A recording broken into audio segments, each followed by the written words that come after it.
Hey church, LBC Bitesize. Today we're going to look at the topic called choices, because we have choices to make every single day. Do I go left? Do I go right? Do I do this or do I do that? There are choices to make in every day. And in our spiritual lives, there's choices to make.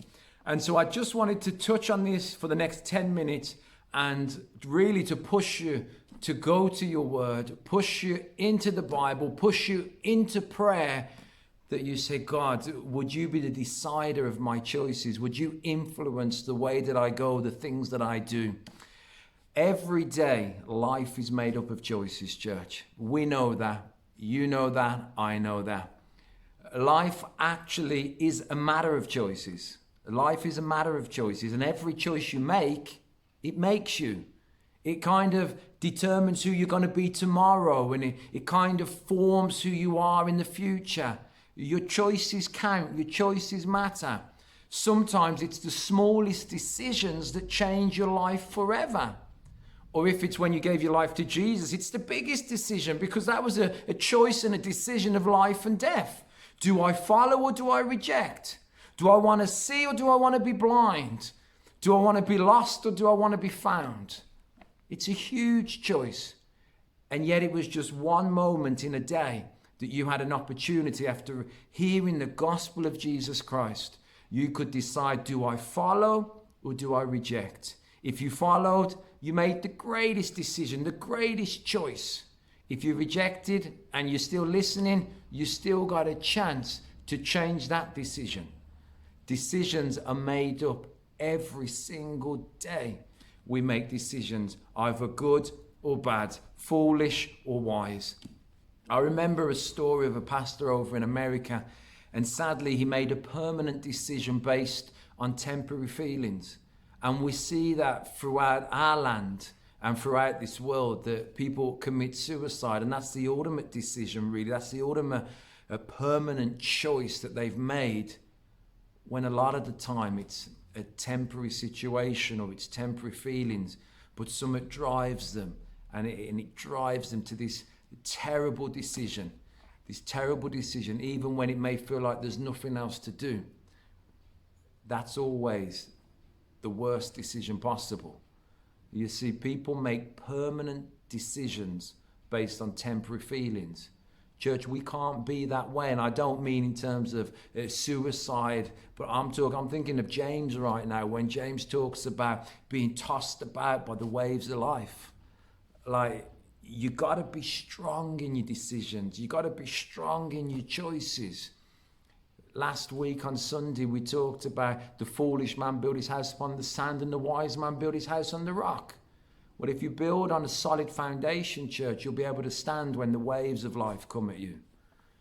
There are choices, though, church, in every single day life. Now, you are free to make whatever choices you want. You are free to make whatever choices you want. No one can make those choices for you, but you are not free from the consequences of those choices. Okay, you're not free from the consequences of those choices. There will be consequences, whether good or bad. There will be knock-on effects. You throw a stone in a river and it has a rippling effect. So do our choices. They have a rippling effect. They will affect those around us. They will affect us in the future. They will affect us in the present. They will affect other people. We have choices to make, church. And so we go to the scriptures and we see in Psalm 119, like, I want God to be involved in influencing my decisions. I want him to be involved in influencing my choices. More of God, more of him in me means more of him flows out of me. So my choices, my decisions will be based on a foundation of who God is. You know, when we put the belt of truth around us, who is the truth? Jesus is the truth. He's the foundation of our faith. He's the rock that we stand upon. Jesus is the truth. The more of Jesus you put in you, the more of him that comes out of you. You put other things in you, other things will come out of you. What you fill your tank up with is what's going to make you run, what's going to make you tick, what's going to make you continue, what's going to have influence over your choices. Psalm 119 verse 105 says, your word is a lamp to my feet and a light to my path. Now, there's a great story And we haven't got the time to go into it now, but of a man called Joshua. And a lot of you would have heard this one verse, although it's only part of the verse, where it says, me and my household, we shall serve the Lord. Well, if you go to Joshua chapter 24, verse 15, Joshua's just been speaking to the people saying, look, you got a choice to make. You can follow the gods, little g, they're not God. It's not God. Little g is not God. Anyway, you can follow the gods of your fathers, or you can follow Yahweh. You can follow the Lord. You can follow God, the King of Kings, the Lord of Lords, just like the decision that you had and you made when you said, I will follow Jesus. You can follow the gods of your fathers. You can follow the idols of your past, or you can follow the one true God, the God that created heaven and earth, the creator of all things, the God that one day we stand before. You got a choice. Do you follow that which is not the truth, or do you follow the truth? And in Joshua 24, verse 15, after he spoke to the people and he said, look, you get a choice now. Choose who you want. Follow God or follow your father's little g gods. Verse 15, and if it seems evil to you, serve the Lord. Choose for yourself this day whom you will serve, whether the gods which your fathers served that were on the other side of the river, or the gods of the Amorites in whose land you dwell. But as for me and my house, we shall serve the Lord. Moses and Jethro, totally different story, but Moses had choices to make.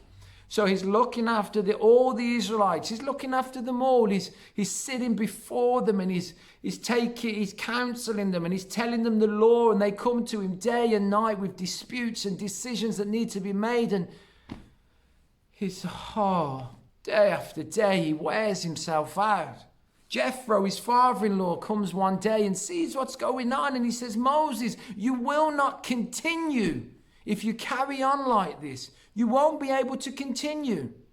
You must be wise, Moses. You need to make decisions here and choices. You need to put so many in one section, so many in another section, and so on and so on and so on, in 50s and hundreds and thousands, and then put people over those sections. You can't do it all, Moses. And I think if there's somebody listening today that you got your thumb in every single ministry going, there may be a choice that you have to make right now and say, no, I'm going to be blinkered. I'm going to do what God's called me to do.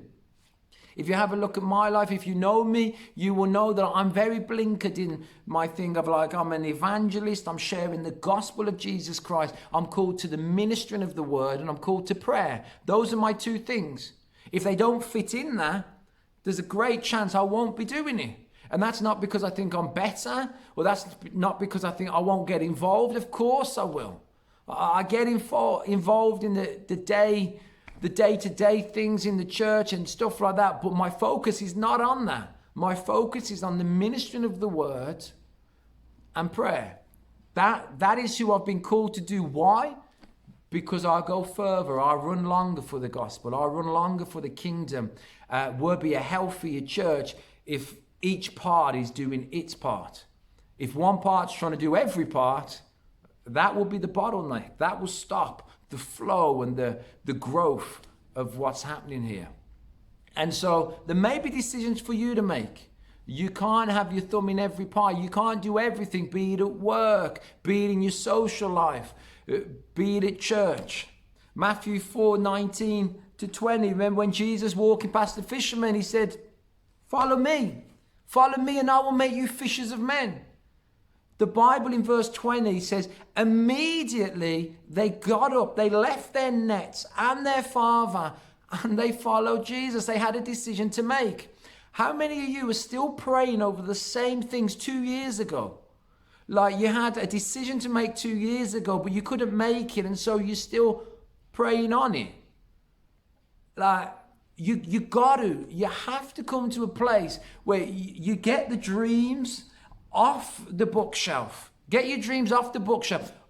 Get the dust off and make some decisions. You can't keep praying on it. I was early on in my ministry, somebody sat me down and talked to me about roundtable leadership. And they said, look, one of the issues you got in the UK is roundtable leadership. Like everyone wants to make a decision. Everyone wants to say this, that, and the other. And there's something about counsel and wisdom. Okay, you need that. But you also need strong leaders. And a strong leader will say, this is the direction, this is where we're going. And we all go together. If everything's made with a vote now, a vote now, a vote now, like you just never move forward. You need strong leadership, and strong leadership needs a strong leader. And so on. The counsel around leaders is so important. But if every decision you make in your life is you got to vote on it. You got to vote, and you can't move forward until the vote's taken place. And then usually you have to vote on the vote, and then you vote on that one, and then you have a meeting about a meeting.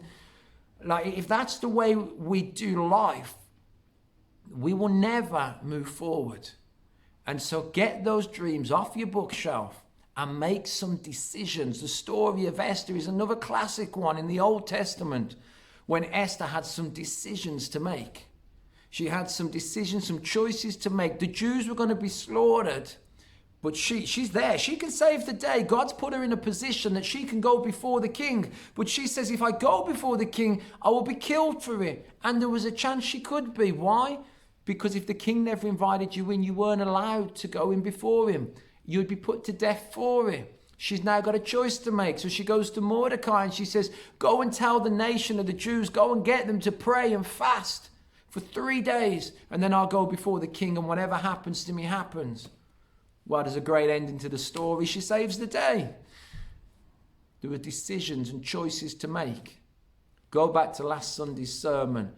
I build on a rock, and you will see there was decisions to make for both the builders, if you like. But one chose sand, the foundation, which when the wind and the waves come, will knock that house down. Another chose a firm rock. He dug down deep. He made right choices, right decisions. When the wind comes, the waves come of life, he will stand strong. His house remains. Church, be blessed. I will speak to you again Sunday. I'll see some of you on Thursday. But have a blessed time. Stay safe in Jesus' name. Amen.